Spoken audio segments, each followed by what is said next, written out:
aí, meu povo, aqui é o Israel Branco do audiofílico.com e nesse vídeo a gente tá com mais um Conversas Audiofílicas, dessa vez com a Mariana Lage. A Mari é uma artista multifacetada, ela é formada em cinema pela UFC, hoje em dia ela é mestranda de cinema também pela UFC, na verdade de comunicação, certo. Pela UFC, mas tá focando no cinema, no recorte? Sim, eu tô pesquisando Steven Universo. Ah, A minha bom. linha é a linha 1, que é a linha de fotografia audiovisual. Então Show eu de estou bola. na pesquisa em audiovisual. Muito bom.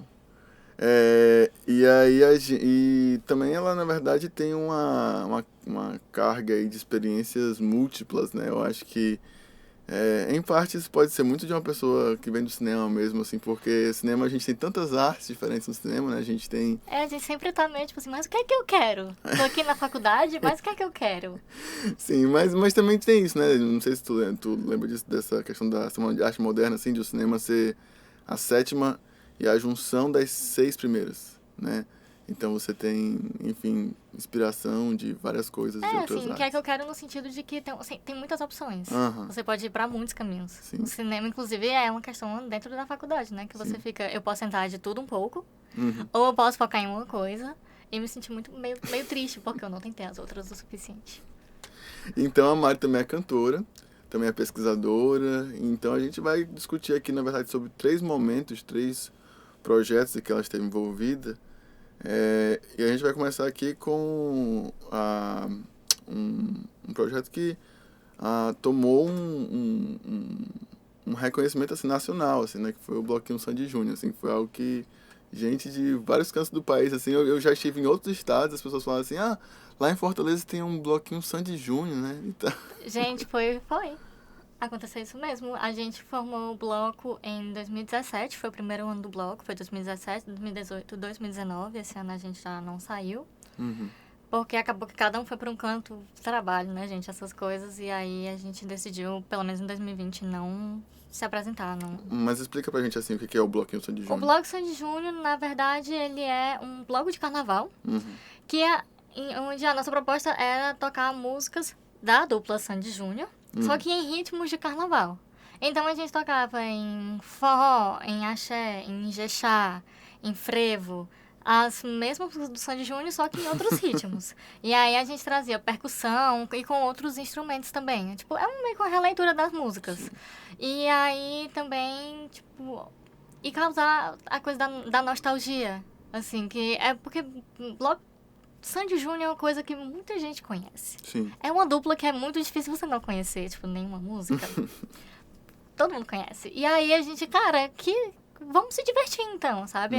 Foi um bloco criado pra gente se divertir. Nós somos um grupo de amigos. A gente se conheceu, inclusive, no coral da UFC, muitos de nós. Outras pessoas foi agregando nos caminhos da vida. E aí a gente sempre com vontade de continuar projetos de música e a gente queria muito um bloco de carnaval. E aí, quando chegamos no nome, e a dupla Sandy Júnior? E aí foi o momento que todo mundo, pronto, é isso, vamos fazer um bloco Sandy Júnior. E aí acabou sendo maior do que a gente esperava, assim. A gente ia só fazer alguns shows, quando viu, foram 3 anos de bloco Sandy Júnior. Inclusive, em 2019, a gente foi pra Teresina. Foi no carnaval ou em outros momentos do ano também? Principalmente pré-carnaval, carnaval e ressaca de carnaval. Assim, o foco era carnaval. Nos primeiros anos, assim, todos os anos, na verdade, nos 3 anos, a gente também fez shows fora de época. E aí, em festas temáticas. Mas a concentração mesmo era de shows no carnaval, que era quando a gente era muito chamado e quando tinha mais demanda. E como é que foi o processo de fazer? Na verdade, uma das primeiras coisas que me vem à cabeça é... Não teve nenhum problema em vocês usarem as músicas do Sandy Júnior, de vocês... Então, não. Assim, nunca houve problema, porque o que acontece... Eu não vou lembrar dos termos agora, não vou lembrar, mas existe quem se responsabiliza, na verdade, pelo uso das músicas Sandy Júnior não somos nós. É o local que chama a gente pra tocar. Sim. Então, por exemplo, eu não sei, por exemplo, na época que a gente tocou muito lá no Rio Mar. Aí eles mesmos, tipo assim, você já avisa que vai ter um bloco, que vai tocar as músicas de Sandy Júnior, e eles mesmos já... Eu não sei se já faz um pagamento de algum valor, tipo, simbólico, só pra dizer que vai usar as músicas. Mas, assim, a gente não pode comercializar. Sim. Entendeu? Sim, Então a gente não pode gravar não pode música gravar, e vender. isso. Isso de jeito Sim, nenhum. Mas sim. a gente pode tocar e fazer cover. Sim, como na verdade Uma banda cover. como é uma banda num ambiente de restaurante ou de qualquer coisa, eles tocam, sei lá, de Isso. Djavan, da vida, o que for. Aí né? geralmente o que pode acontecer é que em eventos maiores vai alguém que, tipo assim, que apresenta os direitos autorais. Aí se você não tem a permissão, se o estabelecimento não tem a permissão, na verdade fica um pouco chato, mas geralmente é mais em lugares maiores, assim. Sim. Tipo no Benfica, no Rio Mar, em shopping. Quando era, tipo, show pequeno, não teve esse problema. Sim. E, assim, na verdade, isso nunca chegou a atingir a gente, não. Foi sempre bem tranquilo. Porque a gente não. Então, a nossa coisa não vamos comercializar. Não Pois não era... O intuito é fazer show. É isso que traz uma coisa interessante, porque não há um interesse comercial aí. Vocês tipo assim, a motivação de vocês fazerem isso não era comercial, era outra, né? Não, tanto que a gente tinha combinado entre a gente, cara, quando parar de ficar divertido, a gente não faz mais. Porque não faz sentido, porque a gente tem que se divertir. É um bloco de carnaval com músicas de Sandy Júnior. Se não for pra se divertir, o que é que a gente tá fazendo aqui, sabe? Então, inclusive no começo, a gente sempre tem gastos. Ensaiar é um gasto, ensaiar é um gasto, ensaiar é um gasto. A gente ensaiava bastante. E toda coisa de gasolina pra chegar no local. Então, tipo, a gente meio que no começo, gente, a gente tem que pelo menos conseguir se pagar. Tipo assim, não pagar pra trabalhar. Sim. E aí, tipo, nos outros anos é que a gente realmente, tipo, acabou dando uma sustentada legal, assim. Principalmente eu estava desempregada em 2018 e aí em 2019, aí foi uma ajuda, assim, foi um help. Mas, assim, em nenhum momento é diferente de outras bandas, tipo Transacionais, ou os Alfazemas, ou o pessoal da Super Banda, que essa galera faz muito mais show o ano inteiro. E tipo assim, acaba sendo realmente o job deles. Não era o nosso era, tipo assim, enquanto der, deu. E o nosso foco é o carnaval, sabe? Enquanto isso, todo mundo trabalhava, tipo assim, ou então fazia faculdade e tal. Sim. E como é que foi o processo de trazer, enfim, pro público, a relação com o público com relação a essas músicas? Porque é isso, como a gente tava falando, né? Tipo, primeiro essa questão comercial deixar de lado e, enfim, a gente faz porque é divertido e tal, mas há também uma coisa muito interessante de você se relacionar com o público e o público se identificar, né? E isso dá uma felicidade, né? Na verdade foi uma experiência muito louca, porque exatamente como todo mundo conhece Sandy Júnior, em alguma medida, acaba que nos shows todo mundo cantava com a gente, porque todo mundo conhecia as músicas. A não ser se a gente decidia tocar uma música muito lá do B. E aí a gente via se dava certo, se não dava certo, se colava, se não colava, porque também não adiantava você trazer música de Sandy Júnior que o pessoal não conhece. Aí, tipo, meio que perdia o sentido. Então a gente acabava testando em alguns shows se dava certo. Teve música que a gente só tocou em um show e, tipo assim, a galera meio que um grande fracasso, deixa pra lá, vamos voltar pras outras. E o público, gente, a gente... Eu não é uma fanbase, mas, tipo, tinham várias pessoas que sempre iam pra todos os shows. Que, inclusive, até hoje, se eu tô num canto, e aí a gente se vê, a gente se abraça, ai, tá, o bloco. Porque a galera ia em todos os shows. E, tipo, e era muito louco, mas ao mesmo tempo também era muito legal. Porque o pessoal curtia o bloco. E a gente pensava, tudo bem, isso aqui é Sandy Júnior e tudo, mas tinha uma certa qualidade que fazia a galera voltar. Sabe? Que deixava tudo divertido, deixava o clima divertido. E eu acho que essa era a grande coisa do bloco, que a gente, tipo, fazia um show divertido também, sabe? Não era só... Enfim, a gente levava a sério pra deixar divertido. E aí acabava que... Eu acho que a galera sentia isso. E eu adorava, tipo, teve um show... Tinha vários shows que a gente estava e daí a galera da nossa idade, principalmente as mulheres, assim, se esgoelando, cantando todas. Aí tava, tipo assim, os maridos ou os namorados, tipo assim, cantando. Tipo assim, eles estavam cantando também. Não estavam igual as gatas, mas eles estavam, tipo assim, cantando. Então, é tipo assim, todo mundo sabe. Então, tipo, principalmente no Rio Mar, a gente via muito, porque ia muita família. Aí a galera ia, tipo assim, o pessoal da nossa idade, um pouco mais velho, com filho, e cantando as músicas de Sandy Júnior, sabe? E as crianças, tipo assim, quem é? O que é isso? Por que a mamãe tá cantando tanto? E aí, tipo, é muito engraçado isso, que foi a nossa infância. Mas não é mais a infância da galera agora. Por exemplo, minha irmã, que tem 21 anos, não conhecia várias músicas de Sandy Júnior. Não fosse por mim. Tipo, não fez parte. Entendeu? E aí, ver quem era o público de Sandy Júnior e que acabou sendo uma parte do nosso público também, foi uma experiência bem legal, bem divertida. Carnaval e Sandy Júnior são duas coisas que são muito populares, né? E eu imagino até que seja encarado talvez como até uma fórmula infalível, assim, uma coisa que talvez seja um pouco difícil de você pensar isso tá errado, mas tivemos na história muitas fórmulas infalíveis que falharam. E eu fico me perguntando assim sobre o processo criativo de vocês. Como é que vocês traziam assim? Bom, eu não sou músico, né? Então eu não tenho noção assim dessa tradução assim, né? Entre uma coisa e outra. E eu fico imaginando assim como que como que é um processo. Então, uma parte da banda, uma parte do bloco são músicos, eram músicos. Estavam ou na faculdade ou formados em música pela UFC, inclusive. Tinha o Berg, tinha o Calvé, o próprio Arthur, percussionista. No começo também tinha o PR. A Jéssica também, que cantava comigo. Ela também formada em música. Então tinha isso. E o Rian, tecladista, formado em música. Então a grande maioria do bloco era formada em música. Quem não era formado em música tinha uma familiaridade com música muito grande.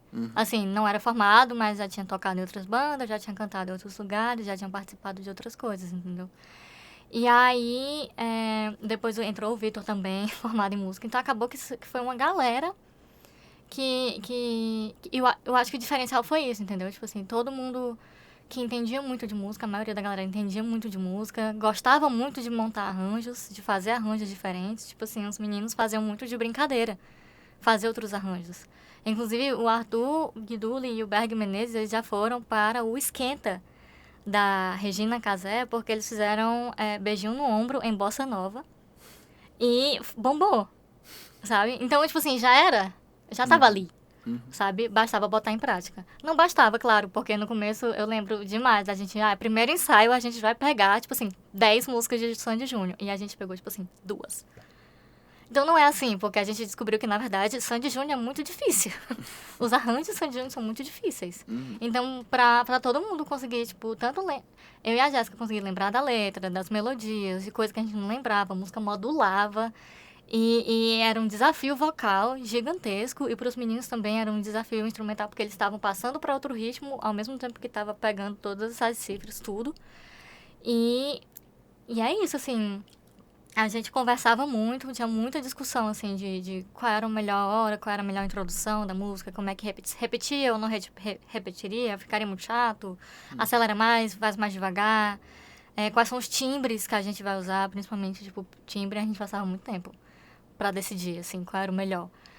Porque a gente gostava de deixar a música, tipo, o mais legal possível, assim. E aí tinha música que a gente testava alguns ritmos até, tipo, pronto, agora a gente chegou. Teve música que a gente testava, tipo assim, durante o show, a gente, cara, não deu certo, essa música vai ter que ser um outro ritmo. Durante o show?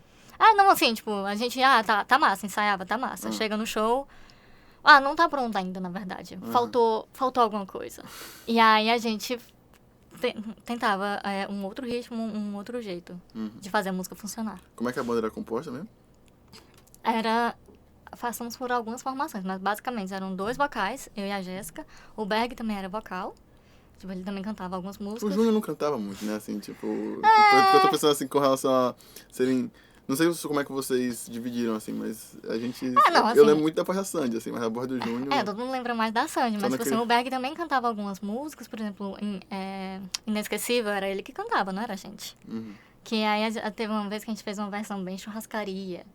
Uma versão mais, sabe, tipo, vamos ver como é que funciona essa música, qual é a maneira mais legal, porque, tipo assim, Inesquecível, a gente notou no show que era uma música que geral cantava, e a gente, cara, não adianta botar. Então vocês não atribuíam, né, tipo assim, a música, o Júnior tem que ser cantado por um homem, a Sandy não, tanto que eu e a Jéssica, a gente cantava as músicas de Júnior, assim, quando era necessário, a parte do Júnior, a gente dividia, via como é que dava, qual era o melhor tom, inclusive, porque... Quem alcançava melhor as notas do Júnior, as notas da Sandy, não tinha um, tipo, você vai ser fulano, você vai ser cicrano, mas, tipo, Eu vou fazer uma pergunta meio bocoió aqui. Tá. Mas imagino que seja mais fácil cantar o Júnior do que cantar a Sandy, ou não? Tudo depende do tom da música. Porque, às vezes, o Júnior, tipo... Às vezes podia ficar mais confortável, mas às vezes podia ser grave. Uhum. E aí a gente aí vai ficar grave ou a gente vai subir o tom da música pra gata que tá cantando a Sandy se esgoelar e, tipo... Inclusive, foi um desafio vocal gigantesco. A Jéssica, ela sempre... Tipo assim, desde a faculdade, ela já... Ela é professora de canto, professora de, regente de coral, então ela trabalha a voz dela muito. Então, tipo assim, ela já tinha sempre teve muita consciência da própria voz, da técnica que ela ia usar, e eu acabava tentando aprender muito com ela, porque a técnica que eu cantava Sandy Júnior, né, a técnica que eu canto no coral, né, mesma coisa. E aí, 2017, assim, foi o ano da faringite, que eu... A pessoa, se você não sabe cantar, assim, não usa uma técnica, você vai acabar com sua voz, assim. E é verdade. Se você só grita, você vai acabar com sua voz. E aí, mas tem hora no show que você tá no calor do momento, você, meu Deus, eu vou fazer esse agudo, eu não tô nem aí. E aí você não tá nem aí e tá aquecido, tá ótimo. Chegou em casa, esfriou e, tipo, tá rouca. Amanhece rouca no dia seguinte. E aí... Eu não lembro nem qual era a pergunta, na verdade, qual era o comentário. Não era sobre isso, mas dos processos. Mas enfim, tinha os vocais, aí tinha a percussão, que é o Arilton. E aí teve uma época que tinha o Divino, teve uma época que foi o PR, mas no final das contas foi mais o Arilton. Aí na bateria tinha o Arthur Viduli, que ele inclusive já foi do Casa Caiada, já foi do Maracatu Solar. Então ele tinha muita noção de percussão, a coisa dele era realmente a percussão, mas ele ficava na bateria. Tem um baixo, que era o Daniel Calvé. A guitarra, que teve uma época que era o Berg, depois foi o Vitor. E os teclados, que era com o Rian. Tomara que eu não tenha esquecido de ninguém. Mas eram basicamente 7 ou 8 pessoas em cima do palco. Uma galera. E aí, em época de carnaval, a gente ainda contratava tipo assim, metais. Pra ficar com mais cara de carnaval ainda. Então, era muita gente pra ensaiar, muita gente pra tudo, mas a gente, ao mesmo tempo, a vontade de fazer aquilo dar certo, acabou dando certo, sabe? A vontade de se divertir, a vontade, tipo, de entregar algo de qualidade. E aí também, a gente também tinha a produtora, que era a Thay Marcelino, ela também acompanhava a gente desde 2017, ajudando em coisas de divulgação, de figurino, de essa parte mais realmente de bastidores, de dar um super apoio pra gente enquanto a gente estava ensaiando. E ela estava se preocupando com outras milhares de coisas também. Tipo, era tudo bem dividido, a gente tentava dividir, mas acabava que a Thay ficava realmente com essa parte de produção, ela e o Arthur. Certo, mas aí assim, é uma coisa que é basicamente... Não existe reprodução fonográfica, não existe CD, não existe Spotify, ou existe? A gente chegou a gravar uma música, realmente em estúdio, que foi No Fundo do Coração. E a gente foi para um estúdio e gravou. E também, quando foi ano passado, a gente ainda gravou outras músicas, mas acho que a gente não chegou a finalizar. Porque mas acabou que a gente lançada? Decidiu que ia parar por um tempo, tá? Oi? Alguma coisa foi lançada? Não, só essa esse primeiro, que foi No Fundo do Coração, que foi em 2017. E aí foi lançado no primeiro onde? ano. Foi lançado no YouTube. Certo. Mas só o áudio. Mas eu e imagino um clipe. É. Mas, assim, foi lançado. Eu imagino que no YouTube vai haver, tipo, outras gravações da banda, né? Assim, no YouTube a gente colocava vídeos, tipo assim, vídeos que a gente contratava alguém pra fazer, ou então que a Thay fazia, ou então que eu fazia. A gente tentava reunir nosso material lá no YouTube. Mas a gente também tinha, tipo assim, o Instagram, que era super movimentado, que era onde a divulgação real acontecia. E aí, stories na hora do show, tipo assim, vários. Que a Thay cobria os stories, aí fazia alguns vídeos, assim... Mas assim, como eu tava querendo dizer, a gente não tem uma reprodução fonográfica, exceto essa, né? Então é algo puramente ao vivo, assim, né? E aí, como que esse ao vivo, né, com todo o cansaço, com toda a carga física, né, que vem de um ao vivo, influenciava no processo de você, tanto no processo criativo, quanto no processo de relação com o público, né? Como é que isso influenciava aí nessa relação com a obra, assim, sabe? A gente sempre pensava que o público não tinha nada a ver com o que estava acontecendo. Então, se a gente ia para um lugar que já aconteceu, assim, da gente fazer show num canto, que, tipo assim, suporte técnico muito ruim, não tinha um canto pra gente trocar de roupa, quase não tinha água, a não ser, tipo assim, tinha canto que a Thay tinha que... Atrai mais alguém, lá vai, tem que brigar pra gente ter água pra beber no palco. É tipo assim, cada um tem uma garrafinha. E você, poxa, a gente tá fazendo um show de carnaval, 1h30 de show pulando, você não pode dar só uma garrafinha pra cada um, sabe? Tipo, você tem que...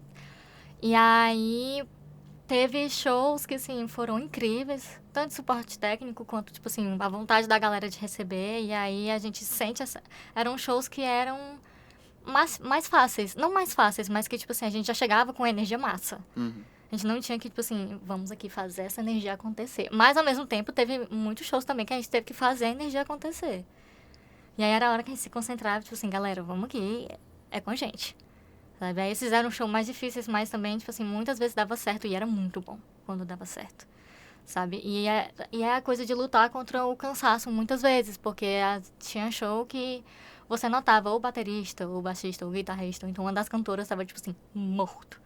Sabe, tipo assim, deu 8 músicas e a pessoa tá morta. Mas, tipo assim, acontece, é o dia. Você não sabe. A gente tentava se preparar o melhor, descansar e tudo. Mas é um show de carnaval e, tipo assim, dependendo do que tá acontecendo no palco, você tem que tá pilhado. Assim, não pilhado, mas você tem que estar com a energia lá em cima pra galera sentir e devolver essa energia, sabe? E também tem muito do público. Às vezes o público devolve a energia na primeira música, às vezes o público devolve a energia, assim, no meio do show e às vezes não devolve. E a gente tem que fazer o show e ficar tranquilo, e, assim, saber fazer o show.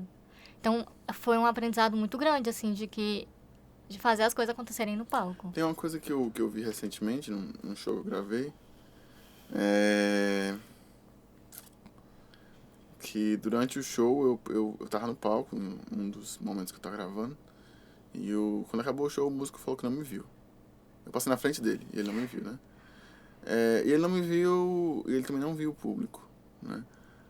Por causa que tinham luzes pra ele, assim, né? No caso era o Pingo, né? Que inclusive já esteve aqui no Conversa de Sim, do Maracatu, Isso, né? Exatamente. Só que esse show não era do Maracatu. Esse show era autoral, algumas coisas algumas músicas que marcaram a história dele e tal. E ele é um cara que gosta muito da criação da luz no palco, né? Tanto isso existe no Maracatu, quanto você percebe isso nos shows dele. E nesse show especificamente, ele inundou o Teatro São José assim com várias luzes e tal. E jogou muita luz pra cima dele mesmo. Com isso, ele não teve essa visão do público. Enquanto vocês estavam no palco, vocês conseguiam ver o público? Depende, tinha canto que jogava luz em cima da gente, a gente ficava assim, tentando enxergar. E às vezes o público ficava longe do palco. Sim. Aí também era muito difícil você ter energia, porque a gente, quando tinha canto, que a galera sentava no palco. E a gente que tinha que, tipo assim, não senta no palco, não bota bebida no palco, que eu preciso desse espaço que já é pequeno e eu preciso ocupar. Assim, não é que eu preciso ocupar, mas é tipo assim, ou eu ocupo ou eu fico no chão. Sim. E também teve show que, tipo assim, como o palco era grande, e aí acabava, tipo, tem aquela grade, assim, aí o público fica lá, não sei aonde. Você, gente, como é que eu vou conseguir pegar a energia dessa galera que tá lá, não sei aonde? E pega. Ou não. Sim. Sabe? Eu acho que a coisa da empolgação do público você sente, sabe? Mas essa coisa da luz que fica no seu olho, aí você não consegue nem ver direito quantas pessoas tem. Ou então você só enxerga as pessoas que estão bem aqui na frente, realmente acaba incomodando um pouco. Mas, por exemplo, casa noturna não tem como não ser assim. Sim. Entendeu? Porque o princípio da casa noturna é, tipo, o foco é no palco. O foco tá no palco. Entendeu? É diferente de fazer show em shopping ou então ao ar livre. É outra coisa.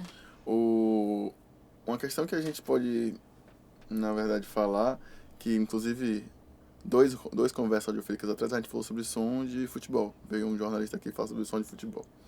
E ele falou que o que acontece no campo é reflexo do som que vem da torcida, sabe?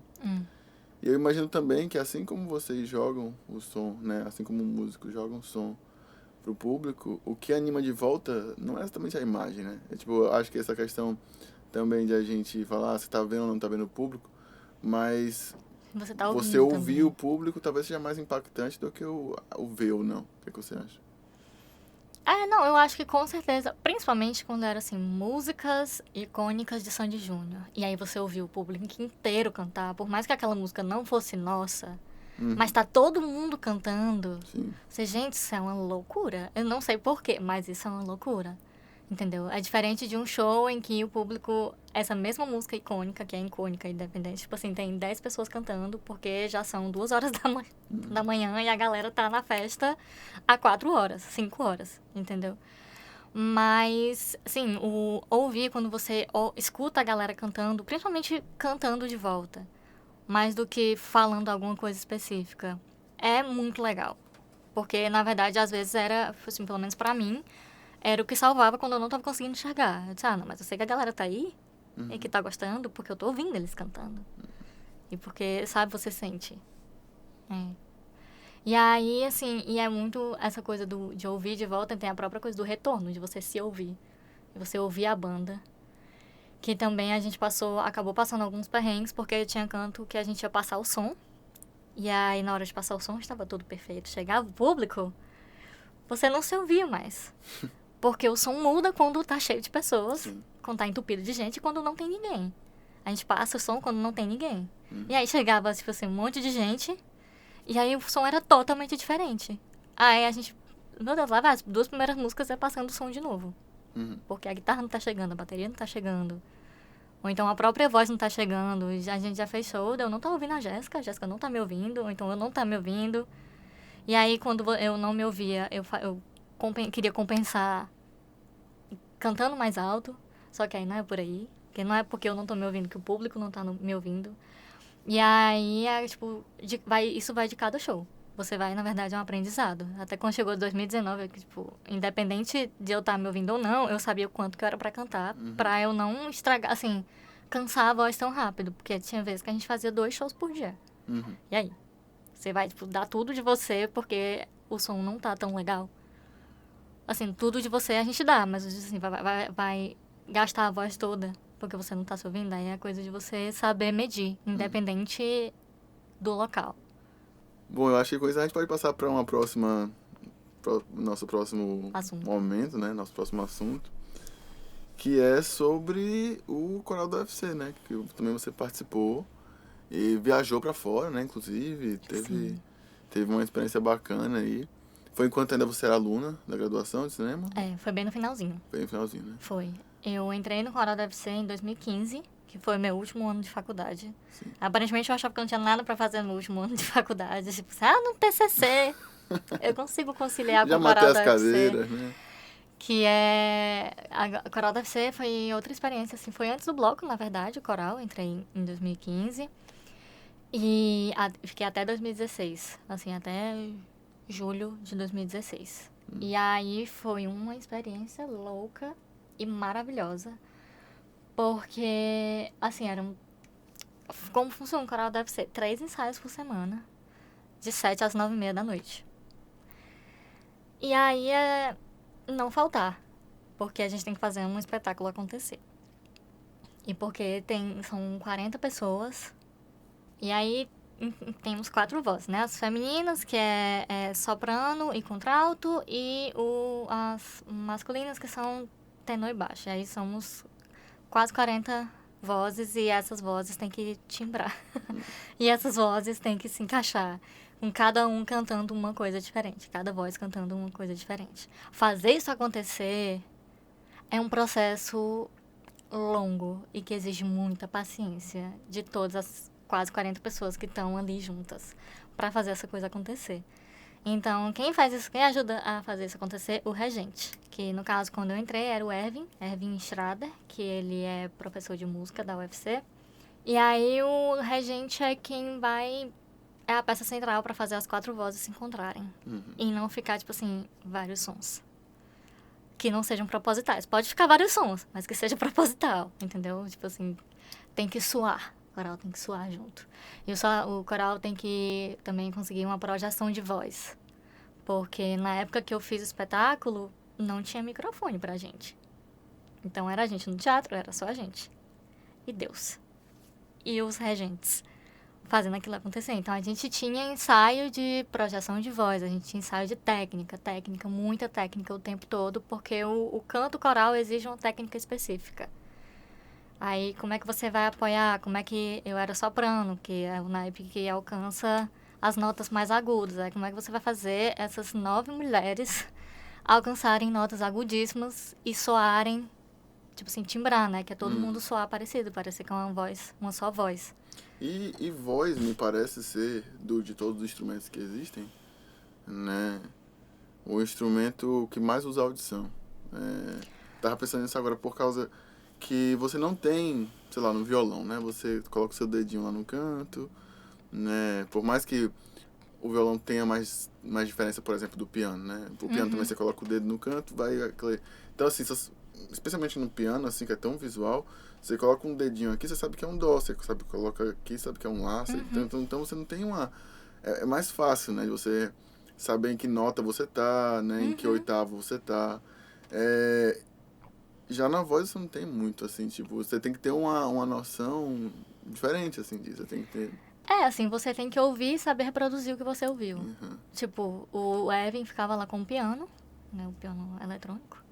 E aí ele, vamos aqui, é nesse tom. E aí saía, pega todo mundo o tom e vamos. Entendeu? Tanto que, tipo assim, pra você entrar no coral, você tem que fazer um teste. Se você não é, tipo assim, uma audição, você não vai cantar. É tipo assim, vamos reproduzir o som que você tá ouvindo. Vamos ver qual é a sua escala, até onde você vai. Muita gente é mais... Teste de ritmo, você tem que... Tipo assim, o coral é pra comunidade. É pra comunidade acadêmica e pra comunidade em geral. Então, tipo assim, tinha uma galera que é da música, tinha uma galera que era da música. Mas tinha muita gente que, sabe, tipo assim, nunca tinha cantado. Você já tinha cantado antes? Já, assim, eu não sou, na verdade, um bom exemplo, porque a minha família, por parte de pai, é toda de músicos. Tem muitos músicos. Sim. Então, eu meio que cresci um pouco com música, mas, assim, não fiz muitas aulas.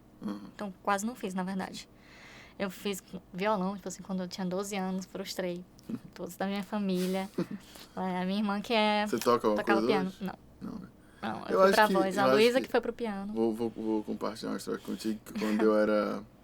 Eu fui de coral uma época. As corredoras da vida, né? Eu já cantei num coral para 5 mil pessoas. Isso foi um coral pequeno, assim, mas que era o coral do Colégio Militar, que foi o colégio que eu estudei. E é muito doida a história, assim, parece aquelas histórias de filme, assim, curtindo a vida doidada, assim, porque eu entrei no coral porque o Colégio Militar é um ótimo colégio, mas uma coisa que é muito chata no Colégio Militar é você ficar em pé, parado, por alguns minutos.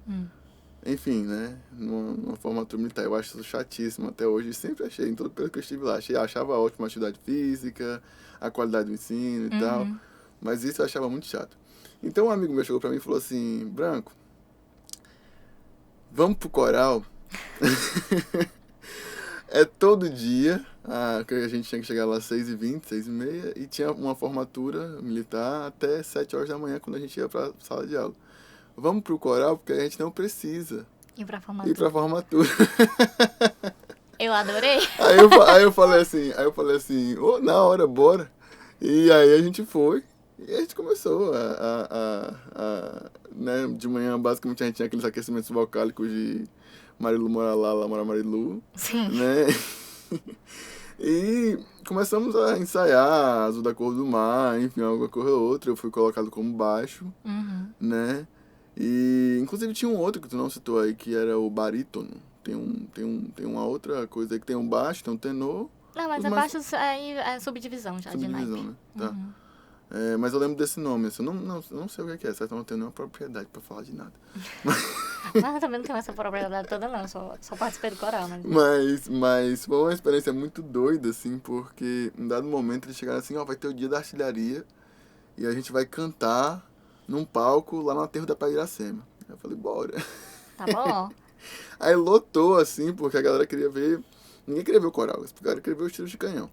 E aí a gente começou a cantar, e aí a gente começou a falar.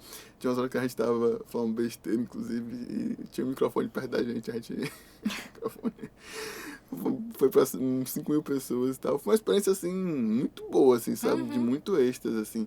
Não é, eu imagino, não tendo nenhuma experiência em outra forma. Assim como você disse aí, eu já tive um período tentando aprender a tocar violão, já tive um período tentando aprender a tocar teclado, né, piano. mas nunca segui, assim, né? Aquelas 10 mil horas que você precisa pra se tornar um mestre em qualquer gente, coisa. é muito trabalho, você tem que gamar muito. Você tem que comer em cima do instrumento, assim, você tem que fazer uma refeição e estar tocando lá enquanto você tá. E, assim, mesmo não tendo, talvez, o protagonismo que você tem numa banda normal, por exemplo, imagino que no Sandy Júnior você era muito mais o centro do palco do que no coral. Né? Mas é uma energia muito forte, assim, que vem, né? E aí eu imagino como que era pra vocês, assim, tipo, essa diferença de toque, como você falou, né? É de uma universidade federal, então serve a comunidade da universidade, assim como serve a comunidade em geral. Então eu vejo que vocês tiveram momentos em que vocês atingiram a comunidade local, atingiram a própria UFC, em algum evento da UFC, e teve viagens para fora, né, inclusive fora do país, para tentar atingir. E aí eu fico imaginando como é que foi a lidar com esses públicos distintos. Assim, outra coisa, né? Assim, ó, com comparação com o cantar do bloco Sandy Júnior, é outra história. No Coral da UFC a gente falava muito do cantar junto. E o cantar junto traz uma energia que eu não sei outra sensação que eu consigo comparar. Assim, quando a gente tá cantando junto e aquela música que a gente saiu muito e a música tá saindo. E tá saindo porque todo mundo tá cantando, sabe? Tipo assim, forma uma massa só sonora e, assim, a gente arrepia, sabe? Assim, a gente arrepia muito, tem a apresentação que a galera chora e tal. Eu sou insensível, aparentemente, eu não chorava tanto. Mas, A galera no assim, palco chora. no palco, assim, Sim. porque era a sonoridade que a música trazia, assim, era algo que a gente não conseguia descrever, sabe? A gente canta... Teve uma época que a gente tá fazendo o recital, porque quando a gente foi pra Alemanha, a gente levou o espetáculo cênico, que, na verdade, porque a Coral do UFC é um coro cênico. Então, somos cantores que não se apresentam na formação de meia-lua aqui do coral. Cantores que a gente canta com cenas. Certo, Sabe? mas... Não é um musical. E também não é uma ópera. E também não é uma ópera. Tá. Inclusive é um outro tipo de técnica. E aí é um coro cênico. Então a gente tinha figurino, tem som, tem Mise-en-scène. Tem mise-en-scène, tem a luz do teatro, a gente ensaiar no teatro, tem marcação de cena. Mas também não é um musical. Não tem falas, assim, né? Não tem... A narrativa não é aquela coisa muito amarrada. Não é um musical. É o coro todo cantando. Sim. Aí tinha músicas que eram solos, que aí canta tem música que é quarteto, mas assim, não exatamente quem vai cantar essa música é quem é um personagem. Que acaba tendo personagens, assim, pra dar alguma narrativa, mas não é um musical, é um coro cênico, é o espetáculo do Coral da UFC. E aí a gente tinha esse espetáculo e a gente também tinha um recital, que aí é o recital que você vai levar pra igreja, pra escola, no meio da praça, que é o coro formado em meia-lua, e aí a gente cantava. E aí, enquanto o espetáculo tinha que ter uma coesão, né, entre as músicas, o recital, por mais que tivesse, não era tão fechado assim. Eram, tipo, músicas do coro. Músicas do repertório do Coral do UFC. No recital, a gente cantava músicas que eram de repertório do coro. E aí, por exemplo, uma que me emocionava muito era alguém cantando do Caetano Veloso, que já é uma música linda. E aí, quando o arranjo pra coral... E aí ainda tem isso, né? A gente recebia, ou então o pessoal fazia arranjos para o coro. Não era o mesmo arranjo que é para uma banda. Porque o arranjo agora são 4 vozes, não são, tipo assim, vários instrumentos.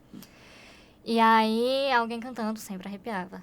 E também o poema do Mário Benedetti, que também foi transformado num arranjo para coro. Era outro que todo mundo... Te quero. Quando a gente queria, tipo assim, chegar num canto e daí a energia tava meio ruim, aí, assim, te quero. E aí todo mundo, te quero. E aí a gente sabia que era a nossa cartada, era a cartada do Coral do UFC. Que ficava todo mundo parado, assim, porque era uma sonoridade, assim, que... Assim, Que é uma coisa, assim, que eu fico até pensando, porque, assim, eu tenho inclusive meu irmão, por exemplo, uma vez a gente tava conversando muitos anos atrás, ele tava falando que pra ele uma das grandes coisas de uma música era o back vocal. E no coral do Colégio Militar eu experienciei uma coisa que eu acho que o coral traz, que é bem interessante, que é como se fosse um murro, assim, que você leva morro bom, vamos dizer assim. É, justamente dessa região que eu tava, no baixo, né? Porque o baixo, ele não canta, por exemplo... Ele canta a base da eu lembro música. que no Azul da Cor do Mar, a gente não cantava... A melodia. Se o mundo inteiro me pudesse ouvir. A gente cantava... ouvir... Sabe? Sim, Então a gente tinha... Então, tipo assim, era uma coisa que vinha depois dos outros e vinha como um empurrão, assim, sabe? Como uma coisa muito forte, assim, muito muito intensa. Eu acho que o que define é isso, muito intenso mesmo. Mas o coral tem isso, assim. Uma das coisas que eu mais gosto do coral é isso, na verdade. Que quando você vai separar os naipes, a música pode não fazer muito sentido. Nem sempre um naipe vai estar com a melodia. O soprano tá com melodia, todos os outros três não estão com melodia. Estão, tipo, compondo o arranjo. Sim. Né? Estão compondo enfim. E aí, só que quando você bota todo mundo junto, aí era... Nessa música que eu falei, o Te Quero, o pessoal que era do tenor dizia, nossa, muito chato cantar Te Quero. Assim, né? Quando a gente tá cantando sozinho, Te Quero, é muito chato, porque é muito... Enfim, não é legal cantar, vocês ficam com as melhores partes. Mas aí quando junta todo mundo, era todo mundo arrepiado, inclusive os tenores, porque a parte deles fazia sentido. Entendeu? Então, inclusive tem a hora que a gente escuta tanto e que a gente sabe o que todo mundo tá cantando. E aí quando... E aí é quando tem o que você até falou uma hora, que é da escuta. Que uma coisa que o nosso regente, todos os regentes, né, sempre batem na tecla. Vocês têm que se escutar. Não adianta você estar cantando e você não fazer ideia do que a pessoa do seu lado está cantando. Você tem que saber exatamente o que todo mundo está cantando. E não porque você sabe decorado, mas porque você está ouvindo. Porque se a tal hora alguém der errado, você tem que estar ouvindo. Então, tipo assim, é muito fácil, assim, fácil no sentido de que a gente canta e não esquece o resto. Só que não pode fazer isso. A gente tem que treinar o ouvido no coro, tanto no coro quanto no bloco, de estar cantando e estar prestando atenção em tudo que está acontecendo. Em todas as melodias, em tudo que está... Em tudo que está acontecendo. Senão, não tem como. Então, é tipo assim, canta forte. Como é que eu vou cantar forte e ouvir todo o meu naipe? Como é que eu vou cantar forte e ouvir todo o meu naipe, o pessoal que está atrás de mim, o pessoal que está ali? E na hora do espetáculo do coro cênico, que eu tô aqui, tem outra soprano, uns 3 metros de distância, o resto do naipe tá lá do outro lado do palco, e aí eu tenho que, então, saber ouvir o contralto, o tenor, o baixo, os baixos que estão do meu lado, para eu conseguir saber não sair do tom, porque eu sei o tom deles e logo eu já sei o meu. Então, é um processo de muito ensaio até chegar nesse ponto e muito treino de escuta, sabe? Tipo, a gente treina muito o canto, mas a gente treina muito o ouvido. Certo, mas pra gente entender, assim, finalizar, né, a questão do coral, vamos voltar para aquela questão dos públicos, assim, como é que essa diferenciação, né, se deu? Sim, enquanto eu estava no Coral da UFC em 2015, 2016, a gente tocou em tudo que é tipo de evento. A gente tocou em eventos para a universidade, a gente tocou em eventos que não eram da universidade, a gente tocou na praça lá do Lago Jacareí, porque teve uma época que a gente ia viajar para a Alemanha, tava tudo certo, mas não tinha dinheiro. Assim, uma parte do dinheiro ninguém sabia se entrar ou não. Aí a gente, vamos cantar na praça e passar o chapéu. E a gente, lá vai a gente, lá pro Lago Jacareí, cantar em meio a toda a confusão e caos e desordem. E aí teve esse público, teve o público do teatro, teve vários tipos de público. E o público que a gente levou o espetáculo lá pra Alemanha, que era um público que não estava entendendo uma palavra do que a gente dizia. E aí são várias energias diferentes, mas assim, todas as apresentações foram extremamente prazerosas de cantar. Isso é uma experiência minha.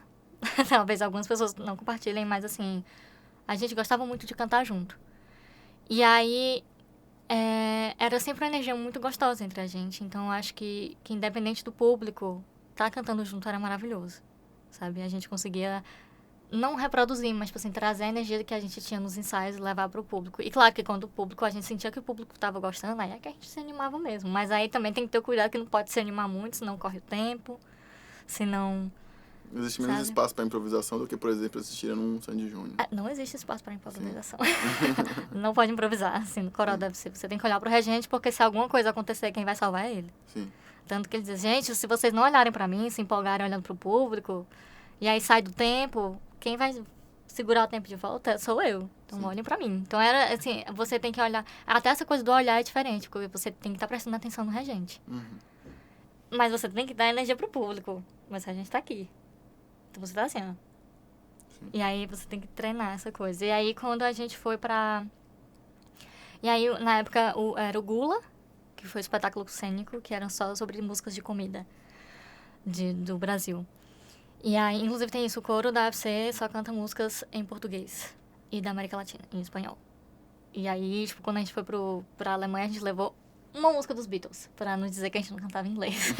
Mas a gente levou uma música dos Beatles. E aí, o público alemão já era outra coisa, assim. Porque, tipo, a gente, muitas vezes aqui, a gente não é acostumada a ir para corais.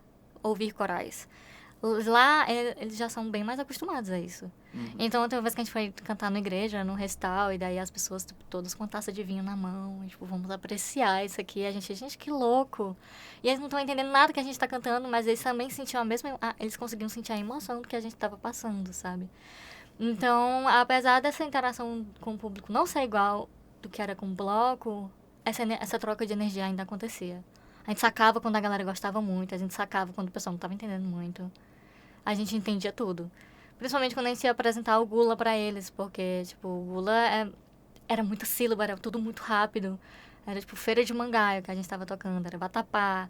E aí eles nem conhecem essas comidas e nem sabiam que era sobre comida se não tivesse escrito lá. Provavelmente eles estavam No querendo só as papel. sonoridades, as E eles sílabas adoravam. tônicas. Nossa, tô animada, adorei. Aham. E, tipo assim, eles gostavam por outros motivos do que a galera daqui. Sim. Que, tipo, o pessoal daqui assistia, ai, nossa, ficou tão linda aquela versão de Vatapá de vocês. Ai, ficou tão linda aquela versão de Feira de Mangaio. Ai, adorei a feijoada completa. O pessoal já conhece, entendeu? Sim. E já canta junto. Ou então, se não conhece, não canta, mas você entende o que tá acontecendo. Mas, assim, o que eu posso dizer é só que o cantar junto, se quem puder experimentar, entrar pra um coro e participar do processo que é ensaio, de cantar e até chegar numa apresentação, participe, assim, porque muda muito na nossa cabeça. E muda mesmo, na verdade. A melhor coisa que eu fiz foi gasear aquelas formaturas. Olha aí. Bom, então assim, vamos pro terceiro assunto, né? Vamos. Que é justamente sobre uma experiência audiovisual que você teve, né? Eu acho que a gente englobou aqui experiências distintas, assim, né? Com sonoridades, que no caso foi o Blá, né? A gente já teve aqui no Conversa Audiofílicas 2, com o Levi, que também é do Blá, né? Que foi um projeto que vocês criaram, né? Pelo que eu entendo, assim, vocês criaram algo que seria uma websérie e se tornou um curta, ou seria um curta e se tornou uma websérie? Não. Primeiro, quando o Levi chamou a gente pra conversar, a ideia era uma websérie. Quem era a gente? A gente era eu, Mariana, aí tinha a Lara Araújo, o próprio Levi, né, que criou, e o Gustavo. Gustavo Belo. Se tinha mais alguém nessa reunião, me perdoe, eu não lembro. Eu apenas não lembro. Mas éramos nós. E aí, a Thais Emília também tava.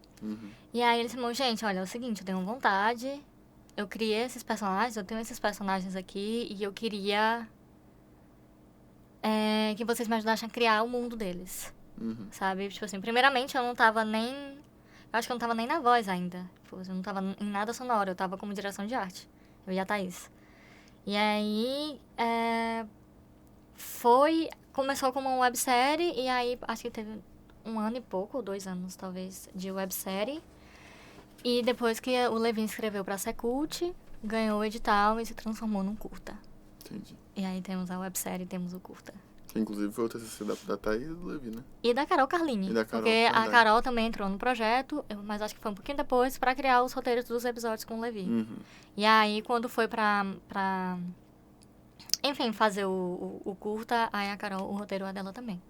E o processo de fazer animação é um Paciência. processo, por exemplo, uma coisa que eu já conversei não conversa audiofílica, mas com o Levi no passado, não sei se foi com o Levi, se foi com a Thaís, não sei com quem exatamente eu conversei sobre isso, mas era sobre a inviabilidade de você fazer material para internet que seja de animação.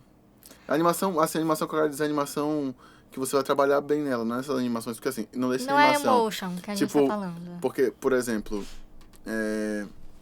existe um tipo de animação, não deixa de ser animação, né, que tem no YouTube hoje em dia, que é uma mão e desenha algo, na verdade é só uma mão fazendo assim, o movimento da mão, e um movimento de aparição da figura, Sim. que já está pronta, né, como se a mão estivesse desenhando. Sim. Né, então parece, né, que a mão está desenhando quando na verdade não está. Então é que inclusive começa com Draw My Life, só que aí hoje tem técnicas muito, muito rápidas, inclusive pessoas que não têm nenhum conhecimento conseguem desenvolver um canal desse muito rápido. Uhum. Mas isso é uma coisa, assim, dá trabalho pra caramba ainda, Dá. mas não é tão difícil quanto fazer algo como é o Blá, que é um filme de stop motion, né, e tal. Assim, o que eu aprendi trabalhando em animação é que, como tudo, acho que você trabalha, você tem que gostar muito, assim. Uhum. E o Blá, apesar de todas as milhares de dificuldades, assim, que teve muita dificuldade, principalmente porque no começo a gente não tinha grana. A gente fez da força de vontade, cada um tirando um pouco da sua bolsa, tirando, assim, dos fundos que tinha pra poder conseguir criar o universo do Blá. Sim. E aí o universo do Blá era, tipo assim, e a gente não conseguia repor, sabe? A massinha, tal hora, a próprios personagens já estavam, assim, torto e tal. E não era nada, mas a gente queria fazer aquilo, sabe? O Blá veio da nossa vontade. Claro que principalmente da vontade do Levi, que como, enfim, o animador, o diretor e o realizador de tudo, lá veio muito da vontade dele, tipo, pilhar a gente e a gente comprar o projeto, assim, de, cara, eu quero fazer mesmo. Eu quero ter essa experiência mesmo.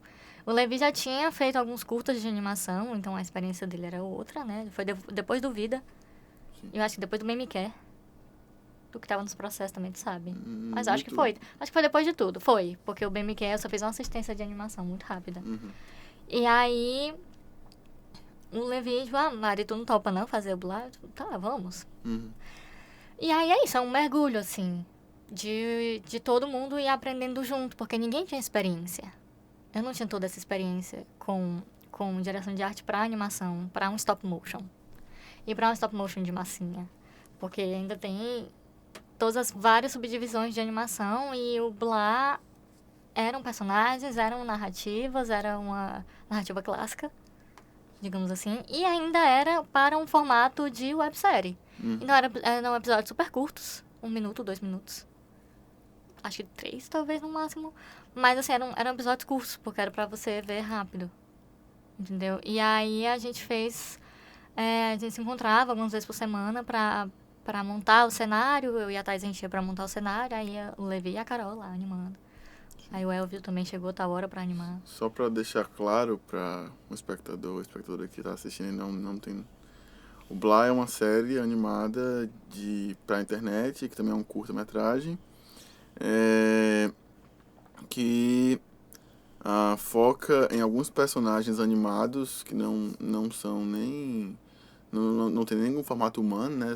Ele fala, tipo, são monstrinhos. Monstrinhos, né? E que vivem num oásis no meio de um deserto, né? E, e tem algumas interações entre eles, algumas historinhas entre eles. Cada um tem sua personalidade. Cada um tem sua personalidade. A Coxinha, que é uma personagem que é a criança. Tem a Lela, que é uma personagem também feminina e mais fresca, ela é fresca. Aí tem o Biolo, que é aquele personagem verde, ele é meio nojento, meio... Maluco, meio... E tem o Sinuca, que é o personagem, o principal. Eu revirei os olhos porque o Levi era o Sinuca. Eu era a Lela. Eu achava muito mais legal a Lela. Não, mas aí o Sinuca era o cara, tipo assim, era o cara que tava ali sempre tentando ajudar e a resolver os problemas. Mas era uma série voltada para crianças na primeira infância, né? Tipo, crianças pequenas, 4 anos, 3 anos, né? E também, em parte, essa questão da duração também tinha a ver com o tempo de atenção de uma criança, né? Que normalmente você tem sketches menores, como é o caso, por exemplo, do Rá-Tim-Bum, por exemplo, né? Que inicialmente eram pequenas sketches e que depois foi feito o Castelo Rá-Tim-Bum justamente para juntar essas sketches, né? Assim, inclusive uma das referências era, tipo, Mônica Toy. Não conheço. Então, Mônica Toy é porque... do Mônica. Da Turma da Mônica, sim. que é tipo as Mônica, o Cebolinha, a Magali, todo mundo chibi, assim. E aí a ideia do Levi era não ter falas. Sim. Eles não vão ter falas, eles vão se comunicar por meio de grunhidos. Sim. Como são esses grunhidos? Não sei. Aí ele me chamou, Mariana, vamos criar esses grunhidos, como é que é? Qual é o tipo de som que eles fazem? Como é que eles fazem pra se comunicar? Porque, inclusive, a ideia de blá é pra ser um pouco... Pra quando você pronunciar, você falar um pouco como eles falam. Então, tinha esse desafio que, além da direção de arte, o Levi me convidou pra assumir essa parte da voz também. Sim. De fazer a voz original dos personagens. E aí, pra além da voz original, ele também queria... eu tenho que ter uma aberturazinha, e eu queria que essa abertura fosse só... Não tivesse instrumentos. Fosse só com o som do corpo. E aí eu chamei uma amiga minha que era do coral da UFC, a Tuila, para que ela também sacava de percussão, ela dava aula para crianças de música, de musicalização, então, e acabou agregando bastante no projeto, assim, a abertura, tanto a abertura quanto o final é só produzido por estalos e voz. E aí foi um processo muito de experimentação, essa da voz, assim. E principalmente porque a gente não sabia exatamente quais eram, a gente não tinha, por falta de recurso e milhares e praticidade, a gente pensou, como é que a gente vai fazer pra, tipo, ter voz pra todos os episódios? A gente não tem como ficar todo episódio dublar. Então, todo episódio, tipo, fazer a voz e depois... Aí eu e o Levi, a gente, cara, então vamos fazer assim, vamos fazer um banco. Um banco de vozes.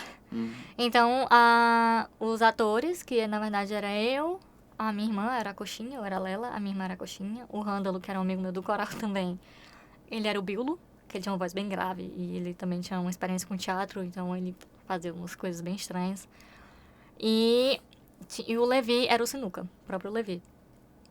E aí a gente passava uma tarde no estúdio fazendo todo tipo de som, tipo assim, coxinha feliz. Aí a Luísa fazia vários grunhidos de coxinha feliz, faz curto, faz longo, faz médio, faz vários, faz rindo. E como é que é chorando, e como é espanto. E como é, sabe? Tipo assim, a gente tentou prever todas as reações e ações possíveis dos personagens. Através de grunhidos. E gravamos o máximo que podíamos. E aí vocês ficaram com um banco... vocês tinham um banco de dados disso? Ou vocês faziam o filme antes e aí depois criavam? Não, a gente criou um banco de... Assim... A gente tinha um episódio pronto, ou 2 episódios, eu não lembro exatamente, pra poder mostrar, né, pros atores como é que era. Como é que era os personagens, como é que eles se movimentavam, como é que funcionava. Pra não ser uma coisa estranha, pra não ser uma coisa fora do corpo. A voz e o corpo tem que fazer sentido, né? Sim. Era o que a gente queria. E aí, então a gente ficava olhando esses curtas, né, esses videozinhos e fazendo... eu acho que talvez... Aí o Levi tava junto a ele, talvez eu acho que esse episódio vai ter um episódio que provavelmente isso vai acontecer, então vamos logo fazer. E aí eu tava também sempre pra gente, pra dizer, tenta fazer desse jeito, agora tenta desse outro jeito, sabe? E aí a gente tentou fazer um super banco de sons. E aí pra o Arthur Abreu, ele editava uma parte dos episódios, o pobre do Arthur Abreu tinha que sair procurando. Mas assim, foi uma maneira que a gente achou de fazer aquilo viável. E de fazer aquilo acontecer e funcionar, porque senão sabe? você precisaria de muito mais dias de gravação. E aí muito mais acesso a um estúdio, né? Eu acho que essa exatamente. É a questão, e né? a própria proposta do Levi dava margem pra isso acontecer. Claro que isso jamais poderia acontecer se tivesse falas. Sabe? Como é que você vai ter falas? E como é que você vai prever? Você não vai, você tem que ter o roteiro, tudo. Então aí é um outro processo de gravação que inclusive eu quero participar. Mas nesse projeto, para essa finalidade, foi essa a solução que a gente encontrou. No curta já foi outro processo. O curta estava pronto. E aí a gente foi fazer. Aí não, na verdade, uma dublagem, né? Uma voz... Assim, a gente diz que é dublagem quando já tem uma voz, aí você vai dublar por cima. Né? Tipo, o que vem de fora, geralmente. Quando é produto nosso, é voz original, porque a voz quem tá criando somos nós, né? Então, aí a gente vai fazer essa voz original, só que a gente fez por cima do curta que já estava pronto. Porque, apesar de ter o roteiro e tudo, a gente não tinha um tempo. Isso aí era muito o Levi que estava fazendo. Sim. Assim, apesar dele ter o roteiro bem direitinho, prontinho, os grunhidos a gente não tinha como saber. E aí vocês só... É como se vocês tivessem feito um placeholder ali, algo que ficasse no lugar antes? Ou foi isso? Vocês chegaram a colocar os sons de arquivo antes? Não? Ou não? Não. Só Eles fizeram sem som. fizeram um Assim, processo claro ao que a contrário, gente então. já tinha baseado, assim, o tal hora, os personagens e as vozes, assim, a voz influencia o personagem, Você o já personagem sabia. influencia a voz. Então, tipo assim, o Levi tinha sempre a voz deles na cabeça, porque a gente decidiu manter todo mundo. Não, então vamos fazer assim, vamos manter todo mundo pra dar certo. Então a gente já sabe como é que são esses personagens, como é que eles se comportam. Então o Levi animou tudo. E aí depois a gente ensaiou algumas vezes, tipo assim, com o curta pronto. A gente foi lá pra casa do Levi e ensaiou pra no dia poder gravar. Entendi. E aí no dia, eu também fiz o trabalho de sonoplastia, assim, de fazer os passinhos. Sim. Fazer Efeitos sonoros. E aí foi um desafio, porque o Levi também queria, não, vamos fazer de um jeito totalmente diferente. Vamos usar folhas e não sei o quê. E aí, ele, não, tá bom, vamos lá. E aí a gente passou um dia todinho pra fazer só, tipo, Foley. Esse tipo de som. Ah, como é que é o som da coxinha andando? Como é que é o som? Porque teve coisas já que não funcionava mais. Sabe, tipo assim, na websérie, a coxinha andando era a Luísa falando. A gente percebeu que isso não tinha mais cabimento fazer isso, porque ficava uma confusão de sons. Inclusive, o Levi ainda queria que todos os sons fossem produzidos pelo corpo. E aí a gente conseguiu, a gente conversando, foi vendo que já não... que tava tudo bem fazer, usar tambor, usar percussão, usar instrumentos musicais, sem perder a essência do dublar, entendeu? Sim. Tanto que eu gosto muito do resultado, acho que o Levi também, de que não perdeu a essência, ainda tá lá. Ainda são sons que são muito roots, não sei se é roots, mas porque o Levi queria uma coisa mais artesanal possível. E eu acho que ainda é muito artesanal, mas sem perder a essência do dublar. Assim, e apesar de usar, enfim, os instrumentos e tudo, não perde a essência. Todo mundo sabia, todo mundo do processo voltou. A Tuíla também fez a trilha todinha, tipo assim, de fazer as músicas e tudo, o fundo musical, a Tuíla que fez tudo. Então, assim, a equipe já sabia onde estava. E só que agora era um outro desafio, né, que era de fazer o curta. Que era uma responsabilidade maior no sentido de que, cara, esse dinheiro não é nosso, a gente tem que fazer acontecer, tem que ficar massa, E a gente queria que ficasse um produto, tipo, poxa, agora a gente pode fazer o que a gente queria fazer lá atrás. Vamos criar uma referência. Sim. Entendeu? E aí teve, inclusive, enfim, teve desafio em tudo, inclusive na direção de arte, de que os bonecos eram maiores. Então as proporções aumentaram. Então os cenários viraram as coisas, assim, meio grandonas. Mas, assim, foi toda uma adaptação de, tipo, poxa, era isso que a gente queria fazer. E aí agora que a gente fez o curta, o Levi tá, inclusive, ele está tentando para fazer série, dublar. Entendi. Pra gente ter recurso. Porque não adianta a animação, você tem que ter recurso. Eu acho que a animação, mais do que o live action em alguns pontos. Sim. Porque o stop motion é tudo material. Você não tem muito onde improvisar também. Você não... Assim, claro que o live action a gente também não faz de qualquer jeito. Sim. Você tem que ter, pelo amor de Deus, tem que ter recurso. Cinema tem que ter recurso. Audiovisual tem que ter recurso. A gente ama, mas tem que ter recurso. E aí... Mas, assim, o cinema de animação é um cinema caro, infelizmente. Por mais que, é muito simples. Não é muito simples, é caro. O mais simples é caro. Sabe? Tipo assim, 1 minuto da animação é mais caro do que 1 minuto de um live action. Mas, ao mesmo tempo, é uma coisa que agrega tanto, sabe? Tipo assim, são tantas equipes, é tanto gente fazendo acontecer que eu acho que vale a pena, assim. Eu gosto mais de participar de produção de animação do que de live action. Hoje em dia. Não é polêmica, é uma coisa tipo, só preferências. O Levi tem essa mesma opinião. Eu prefiro participar de documentário do que de filme ficção. Olha aí. Em comparação. Bom, acho que a gente está chegando no final do nosso tempo. Queria agradecer muito a Mari por ter dedicado uma parte do seu tempo aqui muito corrido. Mari, inclusive, o dia de hoje está sendo extremamente corrido para ela. E ela pôde dedicar esse tempão aqui, a gente rendeu bastante, né? Rendeu? Gostei. E eu agradeço o convite também, foi muito, muito legal mesmo poder compartilhar essa experiência, que às vezes a gente fica, e agora? Tô aqui. Bom, gente, no mais é isso. Para outras conversas audiofílicas, acesse audiofílico.com, a gente está com um monte de conversas audiofílicas diferentes, vários temas, uma enorme variedade de convidados hoje em dia. E no mais, acesse também audiofílico.com para outros conteúdos de som, deixe os seus likes nos vídeos, porque isso ajuda a divulgar esse trabalho. Compartilhe também, né? Se inscreva se você ainda não é inscrito. E no mais, é isso. A gente se vê por aí. Até a próxima e tchau!